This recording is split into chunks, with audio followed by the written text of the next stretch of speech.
Okay. But the first question would be, how did you get started collecting? I remember you told me you were 12 years old when you got Right. this started, and here you are now. You're still doing it, man.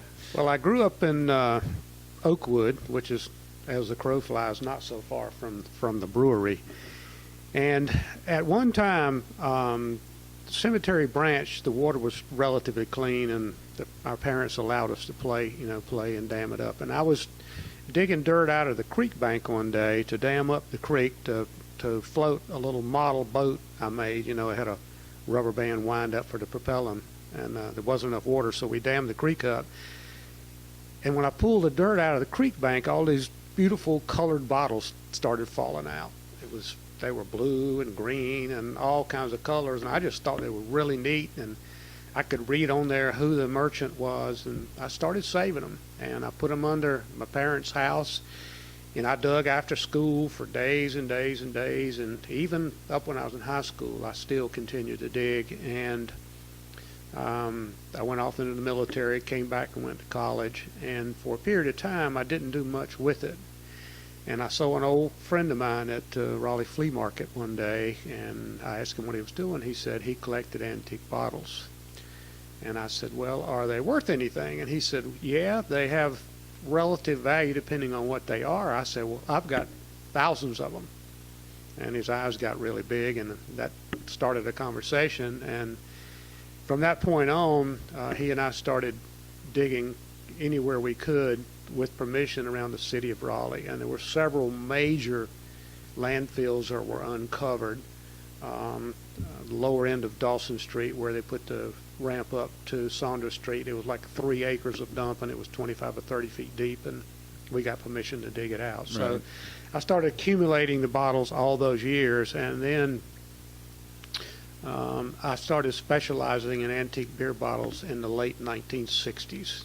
And my main interest was anything from North Carolina that related to beer bottling or brewing. And secondarily, it was any of the nationwide bottles that were of a rare color or had an interesting picture embossed in the glass. Right, right. And that's how I came to this point. And through all of that, I accumulated enough information to start the proceedings for the book. Right. Now, when you're looking at all the beer and beer manufacturer that were being sent to North Carolina, what's something that you learned about the beer business before Prohibition that most people don't realize? I think one thing is the whole bottling works thing is that some people don't realize that was a thing at all. Yeah, up until about 1890, the revenue rules did not allow bottling directly from the tanks. The beer had to be put into kegs, taxed per keg or per barrel. They called them barrels back then. And actually, for the most part, 31 gallons, which is our keg volume now. And they went out either across the street to a bottling house owned by the brewery, or they went down the road wherever on a car, on a buggy or a train or wherever to the local bottling house. And because of some difficulties in brewing in North Carolina, because of the warm climate, the brewing industry in North Carolina became mostly a wintertime industry. But a lot of the larger northern breweries had already, even in the 1880s, developed artificial refrigeration, and to the point where they could pack rail cars with enough ice to bring barrels of beer into the Carolinas. Now, because of transportation and because of handling and all, and because of the cost of the bottles themselves, the bottles actually cost more than the contents. Most of the beer came to the Carolinas in barrels, and then was broken down into bottles by the local bottler. Right. And most every town of any consequences in North Carolina had somebody bottling beer. Right. And most of it came from Baltimore or Philadelphia, and then later on, as the railroads progressed, more of it came out of the Midwest. What were some of the breweries that were sending a lot of beer to North Carolina at that time?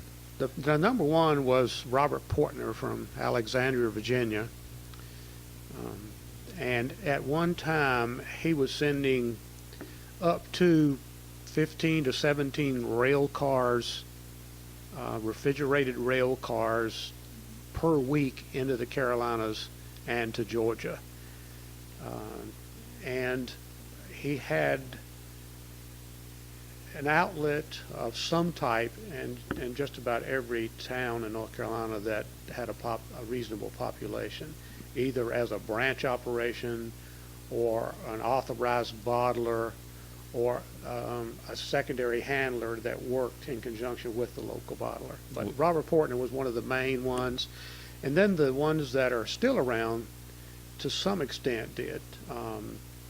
Anheuser-Busch, Slits, Pat's, they also shipped some product into North Carolina. The same way, by keg. Yeah, until later on, and then as industry progressed and as technology progressed, they started doing more and more brewery bottling. You know of any bottlers here in the immediate Raleigh area that you can tell us about, or do you think are they slightly outside of the area? I don't. Or brewers in the area, pre-prohibition, Yeah. covered in your book. There was one major bottler here in Raleigh that was actually under contract to Robert Portner, and he had a broad distribution, covered a multi-county area, and his name was Thomas Jones, and he was located in downtown Raleigh and bottled Robert Portner's beer for a number of years, in addition to bottling Feigenspan, which was out of New Jersey, as well as several others. But he was the main one in Raleigh. There was at one time, over a period of time, up to 6 different bottlers of beer in the city of Raleigh. There was A.W. Fraps, which was a German immigrant. There was E.M. Bill, who was British. There was, of course, Thomas Jones. There was a company called Acme, who was a bottler. But there were a number of bottlers. There were also bottlers that were in the either-or business, meaning they might put a ale in the bottle one day and they would put a soda in it the next day. They were not necessarily dedicated to beer. They would bottle whatever they could get. They were just in the business. Whatever the market would bear. Sure.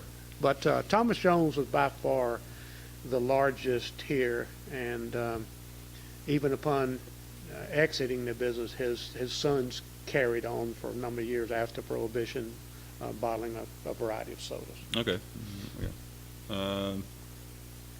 But there was never, to the best of my knowledge, a brewery. There was a charter formed for a brewery in Raleigh in 1902, but the Prohibition and Anti-Saloon League advocates were so strong in Raleigh that they just bailed out and never pursued the brewery. In addition, there was actually a water famine in Raleigh for several years because of the decision by the city of Raleigh to use Walnut Creek and Crab Creek both for sewer discharge, and it spoiled whatever water they may have used for brewing, and it was not enough well water resources to fund or to support a brewery here. Sure, yeah, that all makes sense. There's not a lot of big waterways in this area. No, there was not. Not until they dammed Falls Lake, anyway. I think the last one would be, so you already went over who was sending beer. Can you tell us what styles of beer were being, at least in the late 1800s,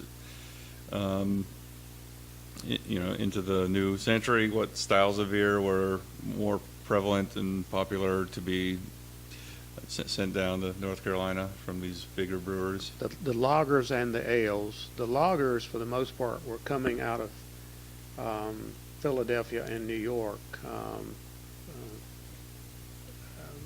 New York City area. Yeah. The ales, a lot of them were coming from the Albany, New York area. They had close relations with the Canadians who made a lot of malt, and the Albany, New York area kind of became the ale center for the East Coast. Okay.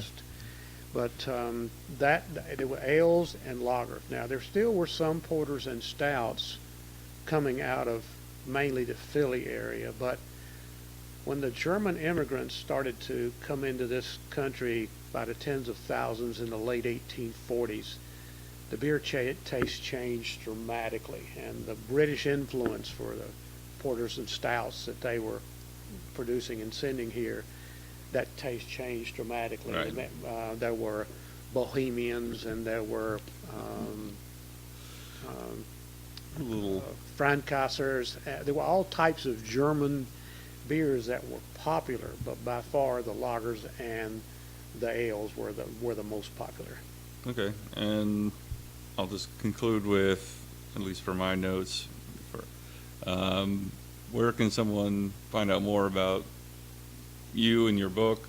What's your website, basically? The Collectors Club has a website. It's RaleighBottleClub.org, and on the home page there's a banner about the books. It has a cover of the book, a little bit about what's contained in the books, and the actual selling price of the books.